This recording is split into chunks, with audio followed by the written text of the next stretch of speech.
Lights, camera, action. A podcast on how does fan involvement impact football clubs. Welcome to my very first podcast. For those who do not know me, my name is Anna Turner. I'm a current second year student at Raisa. With me today are two brilliant co-hosts who are also current university students. Would you guys like to introduce yourselves? Yeah, so my name is Rainier. I'm Charles. And Charles and Rainier are here with me to discuss how fan involvement has impacted football clubs today, a massive part to all individuals around our globe, and has substantially risen over the past years. A place where civic engagement has become the social glue to keep communities together.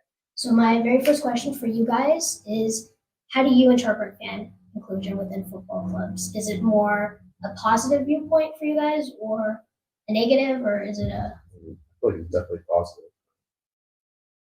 Yeah.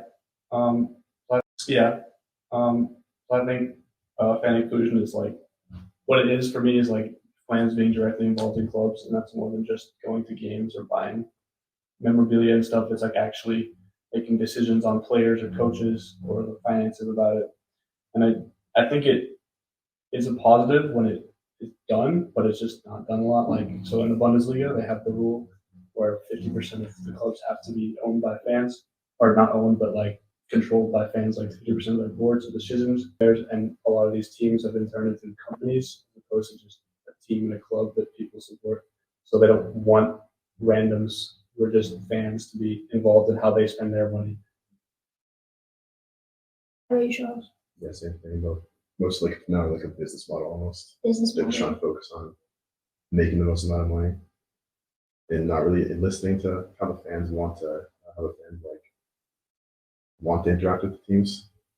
So it's kind of unfortunate, but Do you think it was like, I guess going on to that, do you think it was like in the past more fan involvement in the sense of they had a voice, and now because you're saying it's more business and all about the money, yeah, I think so.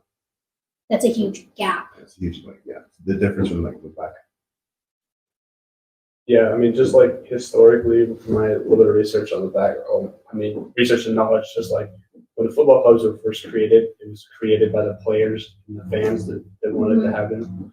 And that was probably like the most basic it'll ever be.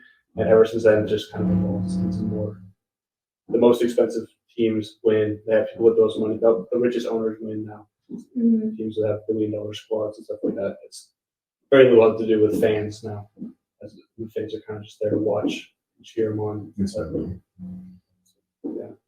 Yeah, and I think it also has to have a big difference now in which players they take in with the clubs too, and right, they're paying the players a huge amount of money, and how they perform too, so that finance also comes in with the clubs and how they're now have a lot of money, super rich, what you guys are saying. So, do you guys think it has to do with just how life has changed over time with clubs? Because from the past, it's been very small, and you guys were saying fans have basically come together in small groups, and now it's like a whole big community. Definitely feel like because of the size of it's grown a lot. So more money coming in, and they kind of see the profit that it makes. Kind of see how well they can do if they try to push it further. Especially like I feel like salaries are a lot bigger now. Yeah. And way back when, so they need to make more money. Yeah. Like you were saying, they get the best players and like actually they're more focused on winning than even just and stuff like that. I think that's one of the things that fans need to. That's part of the financial thing. I think player salaries is kind of just one example of a way that fans could be involved. Because I know there's now players on like for $300 to $400,000 a week. Or sometimes the players that don't even perform consistently, and the fans are the first to react to when a player doesn't perform. And if they have control over that, then the player feels more pressure because they know that the fans and the bulk of the people that are watching them are controlling like what they do. Right, and that's also like from after like a match and how fan involvement has been like all the comments from post match, right? So social media is a big aspect to how fans involved with clubs and teams and lineups and all of that. And do you guys think social media has now today has been maybe a big issue in the fact that fans can voice their opinion a lot more? I feel like it can work, like especially if teams are like active, like engaging with the fan base and stuff, Right. like with polls or anything, like just any sort of interaction on posts. But I guess it can get kind of toxic if Right. people voice their opinions just freely. Which, to be fair, they should be able to. They should be allowed to, but still can be taken to like past the limit. Yeah, I mean, it's a lot easier now, obviously, for fans to voice their opinions online on comments and stuff. And I think that's a good thing as compared to like even like 10, 20 years ago. It's really hard for a fan to say something to a club member or staff to try to get some change to happen. But now it's a lot easier that we have all these social media apps. And I also think that teams with more of a social media presence and like the more, like Charles said, engage with their fans. Yeah. They try to engage with their audience are a lot more well liked by the fans. And that's one way that teams can involve their fans and get positive Like a reputation. reputation from their fans. That's smart. Which is the first step of having fans further involved in the club, I think. In a positive Yeah, aspect. in a Than It's a, almost like a brand image. Yeah. For like each club. right, and having the fans that opportunity to express their opinions, make it more. Not even just like express their opinions, just any sort of like Just any. interaction. Because I found that another good way for like clubs or to involve fans would be like some sort of like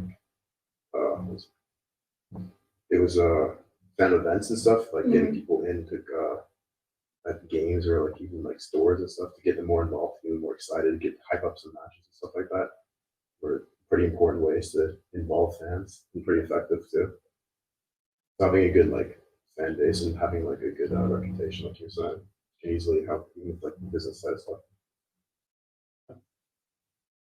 Following on with, because you were talking about all the pre-match activities before matches, Charles, do you think it also has to do a little bit with the social class and how it runs, how fan involvement has been changed?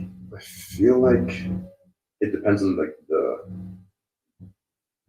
people running the clubs. Okay. Because when you're saying social class, I think about like maybe like prices or like how like normal people have access to stadiums and like interaction with the club. But I didn't.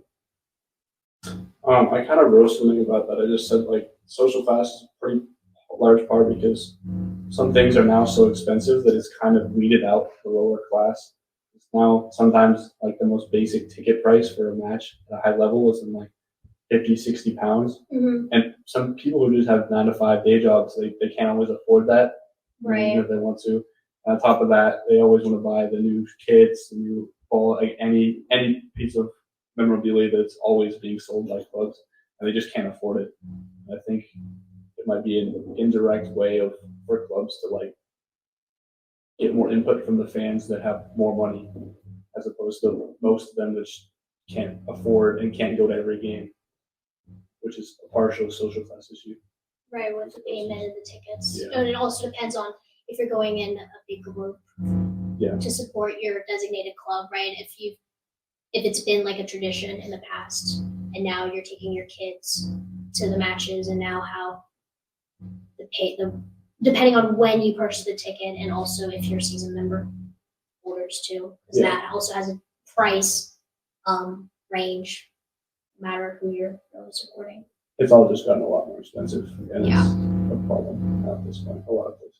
It's still getting more expensive. Yeah. Oh, it always will be. It's just rising and rising and rising. Thank you both for tonight's interview and your thoughts on how fan involvement has impacted clubs. Thank you. If you have enjoyed my first podcast, please like, comment, and subscribe below. See you in the next one.